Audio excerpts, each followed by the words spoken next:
நம்ம இந்தியாவில் கொரோனா பரவல் அதிகரித்து வருகிறது. நம்ம மாநிலத்தில் கூட இதனால தான் மாநில அரசு வழிகாட்டு நெறிமுறைகளை வெளியிட்டிருக்காங்க. எந்த விதமான அச்சமும் தேவையில்லைன்னு சொல்லியிருக்காங்க. பழைய கொரோனா மாதிரிலாம் வீரியம் இருக்காது. எனினும் கொரோனா பரவல் அதிகரித்து வருகிறது. சிலருக்கு தொற்று இருக்கிறது. இது குறித்து பொதுமக்கள் தெரிவித்த கருத்துக்களை பார்ப்போம். இந்த கொரோனா மிகப்பெரிய ஒரு பாதிப்பெல்லாம் அடையாதுங்க. யாரும் பயப்பட வேண்டியதில்லை. ஏன்னா நம்ம ஆல்ரெடி 2 கொரோனாவிலே பொதுமக்கள் எல்லாருக்கும் விழிப்புணர்வு இருக்குது. அது போக வேக்சின் எல்லாரும் போட்டிருக்காங்க. அதனால இந்த கொரோனா பத்தி யாரும் பயப்பட வேண்டியதில்லை. நமக்கும் பயம் இல்லைங்க.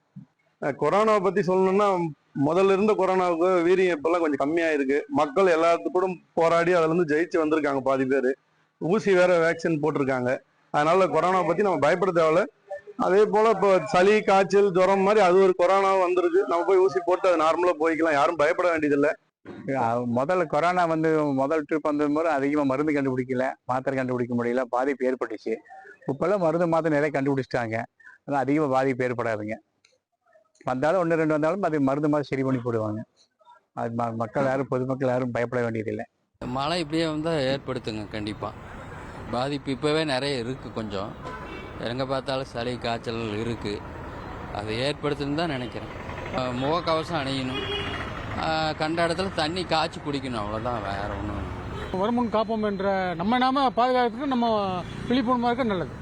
பழையபடி மாஸ்க் அணியணும், சானிட்டரி யூஸ் பண்ணணும், பொதுக்கூட்டங்களை எல்லாம் மேக்ஸிமம் அவாய்ட் பண்ணணும். ஒன் டைம் என்ன சொன்னாங்களோ அந்த மாஸ்க் அணியிறது, இந்த மாதிரி சானிட்டரி யூஸ் பண்ணுறது, இந்த மாதிரி நம்ம சேஃப்டியாக இருந்தால் ஓகே. கவர்மெண்ட் சொல்கிறத விட நம்ம ரொம்ப 100% சேஃப்டியாக இருந்தால் இல்லை தவிர்த்துடலாம் கொரோனா. இல்லை, கேர்ஃபுல்லாக இருக்கிறது நம்மளோட விருப்பம் தானே. அது இப்போ எனக்கும் பாதிப்பை அடையலாம் அப்படின்னு நினச்சி தான் நானும் இப்போ மாஸ்க் போட்டுட்ருக்கேன். ஸோ எல்லாரும் இதே மாதிரி நினச்சாங்கன்னா திரும்ப வைரஸ் கிட்ட இருந்து நம்ம பாதுகாப்பாக இருக்கலாம். அதான் என்னோட இது.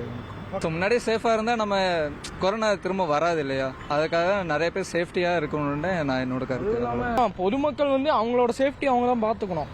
ஏன்னா இப்போதைக்கு அவ்வளோக்கா இல்லை. இந்த ஊரில் கோயம்புத்தூர்லாம் அவ்வளோக்கா இல்லை. ஸோ அதனால கோயம்புத்தூர் கொஞ்சம் சேஃப்டியாக இருக்குது. பட் வந்துருச்சுன்னா நான் எல்லாரும் மாஸ்க் போடணுன்னா திரும்பி ரொம்ப கஷ்டம்ண்ணா. செய்திகளை உடனுக்குடன் தெரிந்து கொள்ள உடனே சப்ஸ்கிரைப் பண்ணுங்க.